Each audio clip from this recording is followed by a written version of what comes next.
kag mga abyan nga mga operators sang radio station sa sining mga na sambit.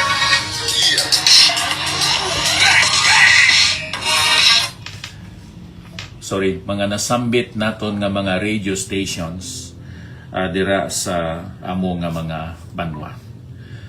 Aton karon abyan pamalandungan ang Isaiah 9:6. Isaiah 9:6. Kag nagasiling diri sa sining bahin sang Balahan Kasulatan.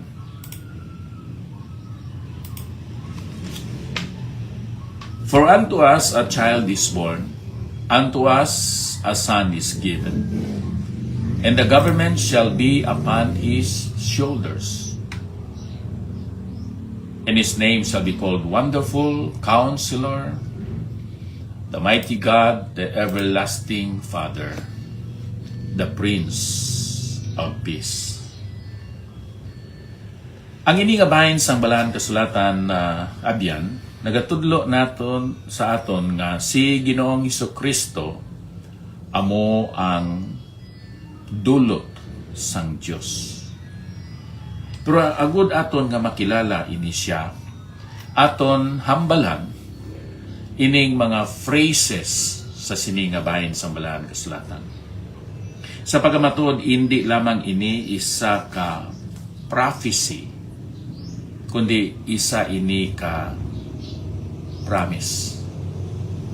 Madamo sa mga promisa ang Dios sa mga katawan sang Israel kag kita nga mga hintil na dalahig sa sining mga pagpakamaayo o kon mga blessings. So sa sining nga bersikulo, ang una nga phrase nga aton hambalan among nahanungod sa a child is born. Kang ikadua, a son is given. Ini nga mga phrases nagatudlo sa nagkalain-lain nga aspeto sa kinaiya ni Ginoong Hesus. Ari diri ang iya persona kag ang iya kaalam. Ining a child is born nagatudlo sa ang iya pagkatao, ang iya birth naga-emphasize sa iya nga human nature. Siya na tao gipanganak sa isa ka babae. Siling sa Galatians 4:4, and when the time has come, God fulfilled and gave emphasis to that promise sa Genesis 3:15. Nanungod sinang binhi o seed of the woman nga amo ang magadugmok sang ulo sang manog. Kita nakakilala nga inang manog naga-represent sa pagkamatuod sa kay Ginoong Hesukristo. Seed of the woman. Si Ginoong Hesus, hindi siya seed of man. Hindi siya bata o anak ni Jose nga amo ang gintalana nga mangin bana ni Maria. Pero ang Dios nagatuman sang iya saad bisan ini sa tawhanon panghuna-una imposible. Siling sa Galatia 4:4.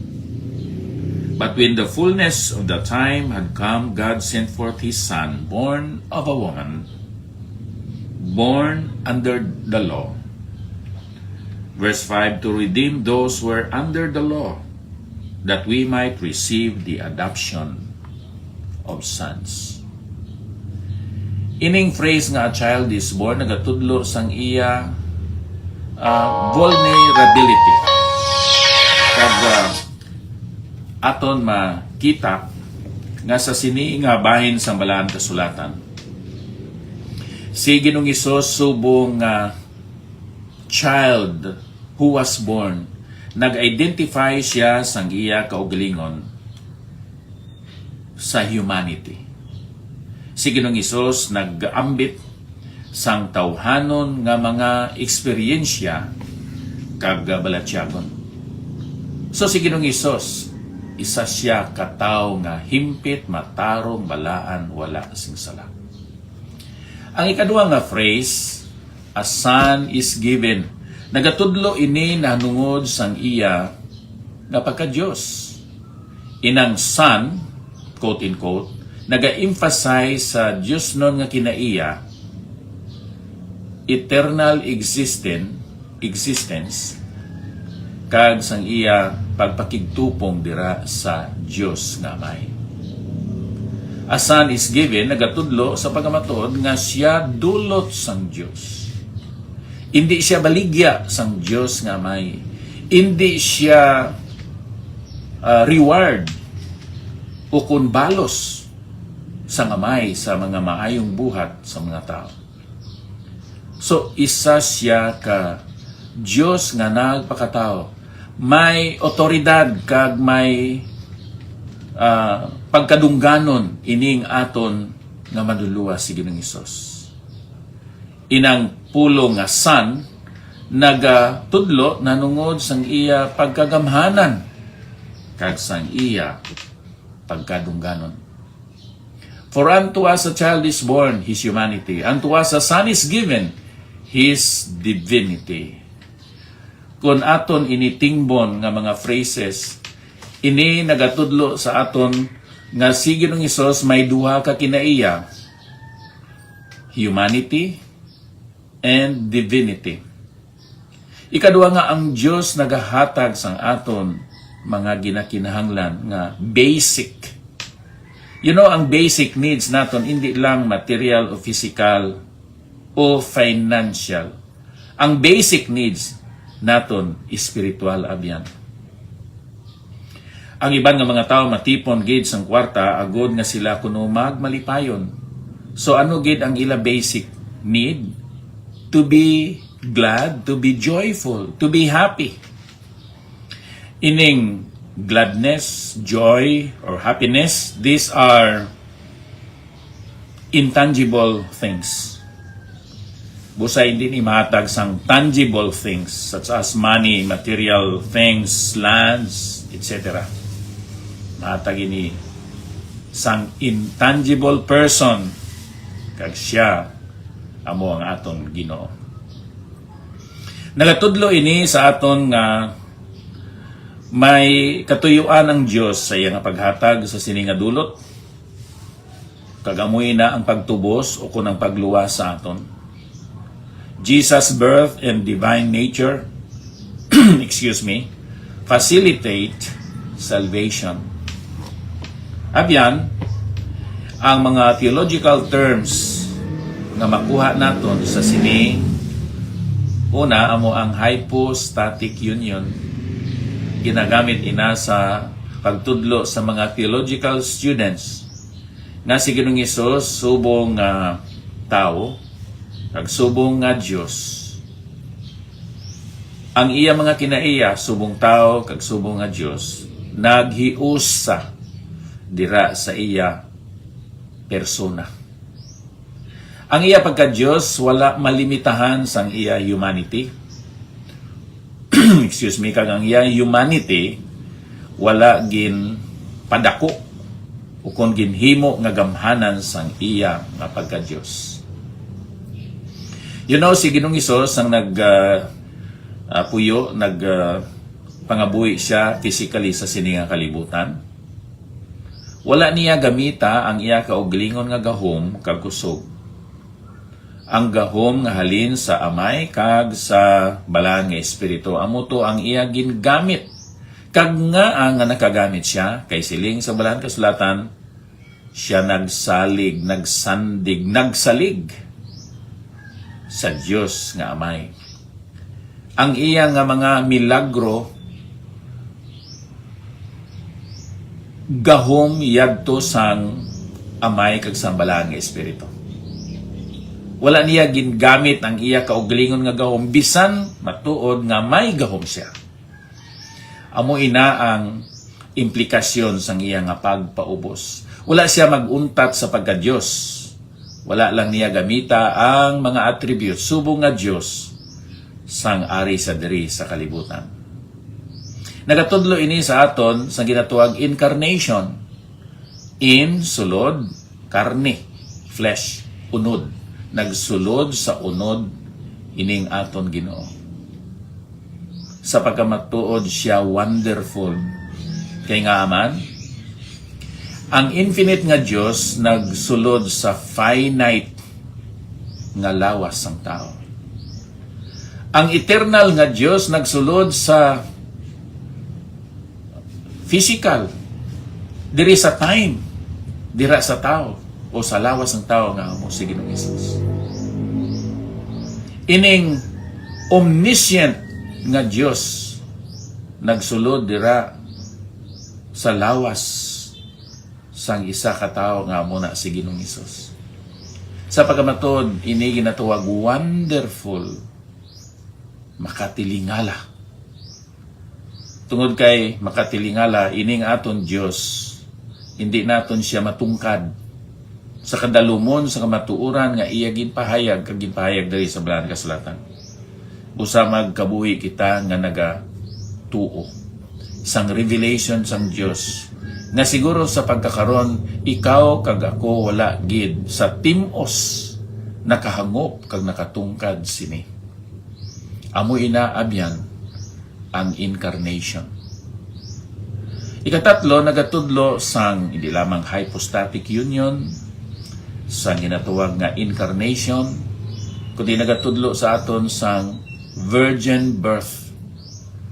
Jesus supernatural conception didto ni Maria pinaagi sa balaan nga espiritu. Ining balaan nga espiritu amo ang kabangdanan kun nga si Maria bisan wala siya nakahulid sa kay Jose nga iyang pakaslan nga lalaki agud nga mahimo niya nga bana sa gihapon siya nagbusong. Sa sulod sang siyam ka bulan, subong na tao. Kag si Maria, nag-angkon sang kahuya sa tubangan sa mga katawhan. Tungod kay siya nagpasakop, nagsunod, nagsubay, kag nagtuman sa sugo sang Dios, sa minsay sang Dios pinaagi sa manugtunda. Karon ano ang aton reaksyon sa sini nga kamatuoran? Siling sang Balaang Kasulatan, ini si Ginoong Hesus. Hindi lamang siya wonderful, kundi siya man counselor. Siya nagalaygay sa imo kag sa akon. Mighty God, gamhanan nga Dios ini si Ginoong Hesus. Pero ang iya nga gahom, iya nga gin pasakop sa gahom sang iya amay. Wala niya gamita ang iya kaugalingon nga gahom abyan. Then, everlasting Father or the Father of eternity ini si Ginoong Hesus.